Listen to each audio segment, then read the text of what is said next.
आज हम बात करने वाले हैं मनुस्मृति, मनुवादी व्यवस्था यानी गुलामी का घृणित संविधान, धर्म ग्रंथ। हम सभी को अपने जीवन में डॉक्टर भदंत आनंद कौशल्यान की लिखी पुस्तक मनुस्मृति क्यों जलाई गई जरूर पढ़नी चाहिए। इससे पहले कि हम मनुस्मृति क्यों जलाई गई को जाने, मनुस्मृति का मकसद जान लेते हैं। मनुस्मृति संविधान इसलिए लिखा गया था कि हारे हुए बौद्ध, राक्षस, असुर, दलित फिर दोबारा संगठित होकर सर न उठा पाए। उनको परमानेंट गुलाम बनाने का ग्रंथ है मनुस्मृति। आइए मनुस्मृति पर ओशो के विचार से शुरू करते हैं। गरीब आदमी तो क्रांति की कल्पना भी नहीं कर सकते, क्योंकि उसको तो किसी भी प्रकार की शिक्षा की अनुमति ही नहीं दी गई। उसे अपने से ऊपर के 3 वर्णों में से किसी पर भी संपर्क रखने की मनाही थी। वह शहर के बाहर रहे, शहर के अंदर ना रहे। अगर कभी बारिश नहीं आए और उसके कुएं सूख रहे होते हैं तो भी शूद्र को अन्य किसी के कुएं से पानी लेने की अनुमति नहीं है। और वह भूखा हो और उनको दिन में एक बार भोजन मिले तो उसको समझ लेना चाहिए कि यही मेरी किस्मत है। पुजारी ने उनको यही बताया है, यही उनकी मानसिकता की जड़ है। तो एक तरफ तो पुजारी किसी भी परिवर्तन के खिलाफ उन्हें ये उपदेश देता जाता है और दूसरी तरफ वे परिवर्तन कर भी नहीं सकते, क्योंकि वे उन्हें कुपोषण का शिकार बना दिए हैं। और आपके लिए एक बात समझने की है कि कुपोषित व्यक्ति बुद्धि बल खो देता है। बुद्धि बल वहीं खिलता है जहां वो सब कुछ होता है जिसकी शरीर को जरूरत है। उतना ही नहीं, इसके साथ साथ कुछ और भी चाहिए। ये जो कुछ और है यही तो बुद्धि है। एक दिन में केवल एक बार भोजन करने वाला व्यक्ति के पास बुद्धि विकसित करने के लिए उसके पास कोई ऊर्जा नहीं है। विश्व का कोई अन्य देश इतना सक्षम नहीं है कि इस तरह के किसी वैज्ञानिक तरीके से यथास्थिति बनाए रखे। और आप हैरान होंगे, ये केवल एक आदमी ने किया। वो आदमी मनु था। हजारों साल बाद उसके सूत्र अभी भी वास्तव में वैसे के वैसे पालन किए जा रहे हैं। जिस महापुरुष ने अपने ग्रंथों को रखने के लिए राजगृह जैसा विशाल भवन बनवाया था, उसी ने 25 दिसंबर 1927 के दिन एक पुस्तक जला दी थी। आखिर क्यों? जिस महापुरुष के पास लगभग 30,000 से भी अधिक मूल्य की निजी पुस्तकें थी, उसी ने एक दिन एक पुस्तक जला दी थी। आखिर क्यों? जिस महापुरुष का पुस्तक प्रेम संसार के अनेक विद्वानों के लिए नहीं, बल्कि अनेक पुस्तक प्रकाशकों और विक्रेताओं तक के लिए आश्चर्य का विषय था, उसी ने एक दिन एक पुस्तक जला दी थी। आखिर क्यों? उस पुस्तक का नाम क्या था? उसका नाम था मनुस्मृति। आइए हम जाने कि वह क्यों जलाई गई। इस पुस्तक में ऐसा हलाहल विष भरा है कि जिसके चलते इस देश में कभी राष्ट्रीय एकीकरण का पौधा कभी पुष्पित और पल्लवित नहीं हो सकता। वैसे तो इस पुस्तक में सृष्टि की उत्पत्ति की जानकारी भी दी गई है, लेकिन असलियत यह सब अज्ञानी मन के तुतलाने से अधिक कुछ भी नहीं है। मनुस्मृति की इतने बढ़ चढ़कर ज्ञान की डींगे बघारी गई है। उसका असली उद्देश्य जातिवाद का निर्माण और स्त्री को निंदनीय तथा निम्न बताना भर है। इसमें निहित आदेश निर्लजता से ब्राह्मणों के हित में है। कहने वाले तो कहते हैं कि मनुस्मृति और उसकी आज्ञाएं कब की मर चुकी हैं, अब गड़े मुर्दे उखाने से क्या फायदा। लेकिन सच पूछे कि क्या वाकई मनुस्मृति मर चुकी है? ऐसा नहीं है। आज भी विश्वविद्यालयों में मनुस्मृति पाठ्य पुस्तक के रूप में पाई जाती है। जयपुर हाईकोर्ट के परिसर में आज भी मनु की मूर्ति भारत के संविधान को चिढ़ाते हुए स्थित है। यूं तो आज नए नए कानून बन गए हैं, परंतु दुख की बात है कि आज भी वास्तव में हम मनुस्मृति से ही संचालित हो रहे हैं। न जाने हम कब इस कब्र से बाहर निकलेंगे। प्रश्न है कि डॉक्टर बाबा साहेब अम्बेडकर ने आखिर यही पुस्तक क्यों जलाई? इसका उत्तर साफ है कि जिस कारण महात्मा गांधी ने अनगिनत विदेशी कपड़े जलवाए थे। धर्मशास्त्र माने जाने वाले इस कुकृत्य को नष्ट करने के लिए क्या इसे जलाना अनिवार्य नहीं था? कहने वाले कहते हैं कि आज मनुस्मृति को कौन जानता और मानता है, इसलिए अब मनुस्मृति पर हाथ धोकर पढ़ने से क्या फायदा। यह एक मरे हुए सांप को मारना है। हमारा कहना है कि कई सांप इतने जहरीले होते हैं कि उन्हें सिर्फ मारना ही पर्याप्त नहीं समझा जाता, बल्कि उसके मृत शरीर से निकला जहर किसी को हानि न पहुंचा दे, इसलिए उसे जलाना भी पड़ता है। वैसे मनुस्मृति जैसी घटिया किताब की तुलना बेचारे सांप से करना मुझे अच्छा नहीं लग रहा। बेचारे सांप तो यूं ही बदनाम है और अधिकांश तो यूं ही मार दिए जाते हैं। फिर भी सांप के काटने से एक आध आदमी ही मरता है, जबकि मनुस्मृति जैसे ग्रंथ तो दीर्घकाल तक पूरे समाज को डस लेते हैं। क्या ऐसे कृतियों की अंत्येष्टि यथासंभव किया जाना अनिवार्य नहीं है? वैसे मनुस्मृति के अलावा भी हिंदुओं की तमाम स्मृतियां और ग्रंथ में शूद्रों तथा महिलाओं को हेय दृष्टि से देखते हुए उन्हें ताड़न का अधिकारी बताती है। बाबा साहेब ने 1927 में जो मनुस्मृति जलाई थी, वह अकेली एक पुस्तक से घृणा होने के कारण नहीं, बल्कि इसे अन्य तमाम स्मृतियों और किताबों का प्रतिनिधि ग्रंथ मानकर की थी। लेकिन आश्चर्य तो इस बात का है कि भारत सरकार आज तक इस राष्ट्र विरोधी किताब पर प्रतिबंध लगाकर इसे जब्त नहीं कर रही। मनुवादी व्यवस्था और शूद्र मनुवादी अथवा ब्राह्मणवादी व्यवस्था के अधीन रामचरितमानस, व्यास स्मृति और मनुस्मृति प्रमाणित करती है कि भारत का समस्त पिछड़ा वर्ग एवं अछूत वर्ग शूद्र और अति शूद्र कहलाता है। जैसे कि तेली, कुम्हार, चांडाल, भील, कोल, कल्हार, बधी, नाय, ग्वाल, बनिया, किरात, कायस्थ, भंगी, सुनार इत्यादि।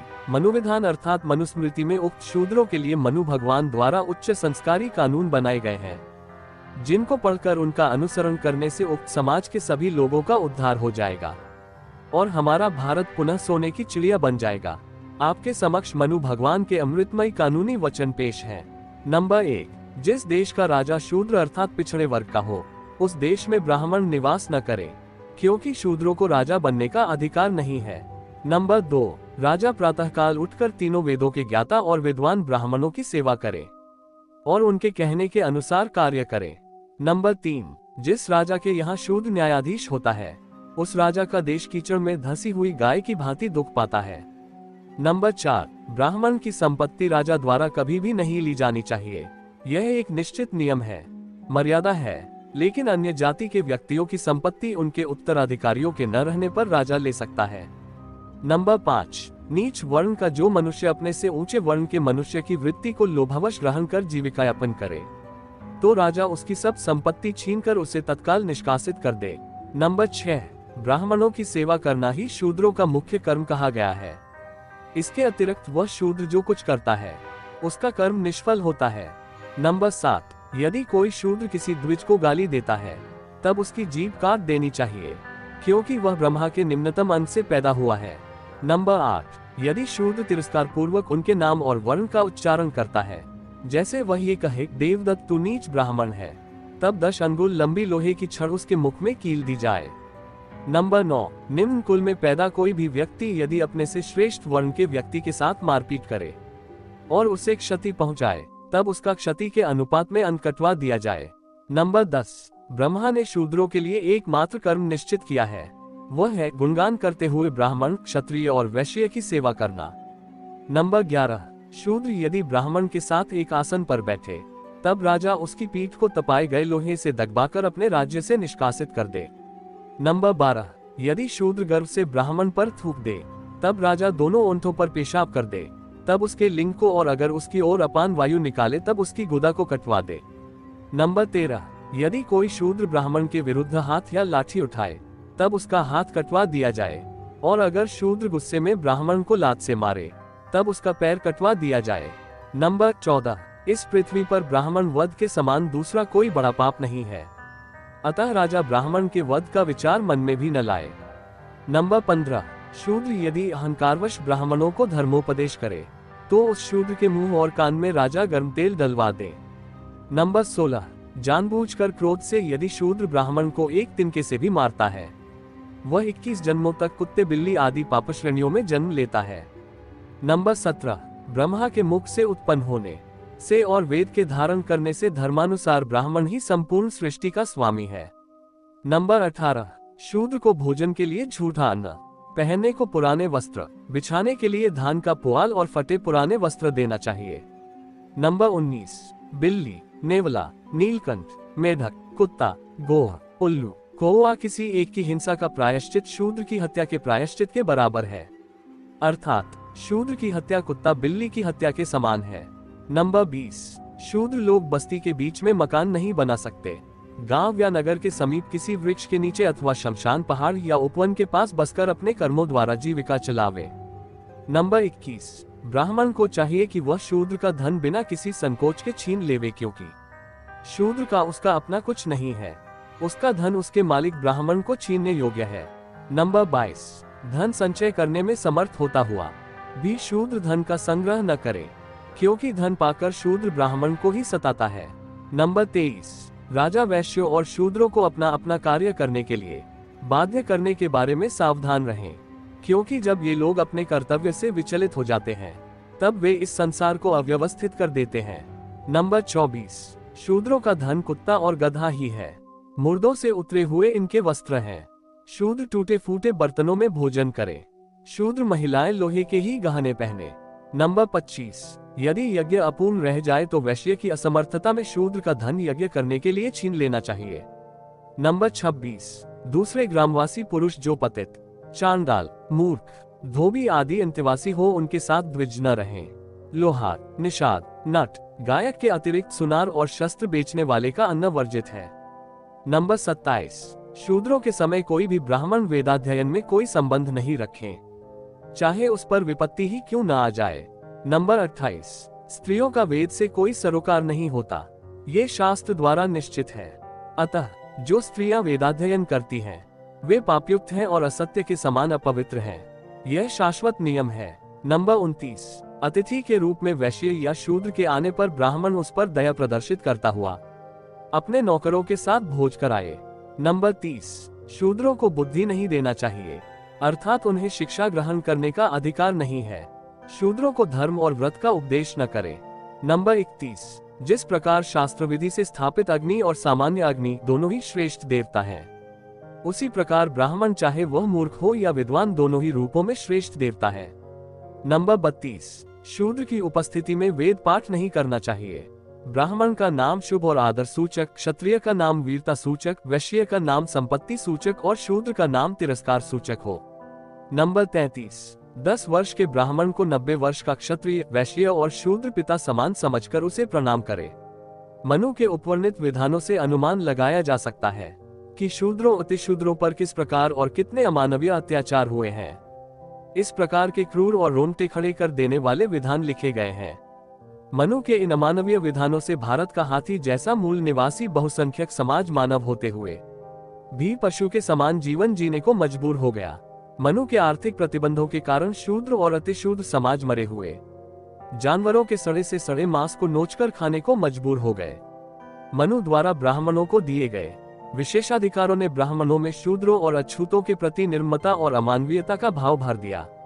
मनुविधान में वर्णित मूर्ख, गवान और कुकर्मी ब्राह्मण भी मूल निवासियों पर आधिपत्य स्थापित कर उन्हें जीवन भर गुलाम बनाने के लिए उनको कई हजार जातियों में बांटा। ब्राह्मणों ने मूल निवासियों को न केवल जातियों में विभक्त किया बल्कि उनमें ऊंच नीच का भेदभाव भी पैदा किया, ताकि इन जातियों में आपस में फूट रहे और वे उन पर राज करते रहे। महामानव महान सामाजिक क्रांतिकारी ज्योतिराव फुले का कहना था, अंग्रेजों और मुसलमानों ने तो हमारे शरीर को ही गुलाम बनाया, परंतु ब्राह्मणों ने तो हमारी चेतना को ही गुलाम बना डाला।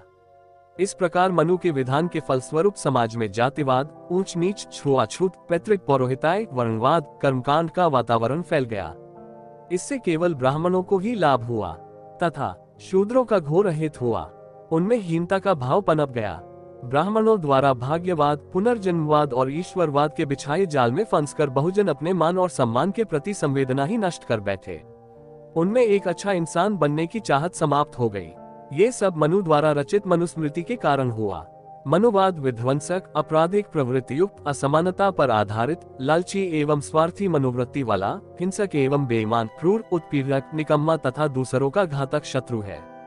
इस व्यवस्था ने इस देश के मूल निवासियों को शूद्र और अतिशूद्र बनाकर उन्हें लंबे अरसे तक जानवर की जिंदगी व्यतीत करने को मजबूर किया।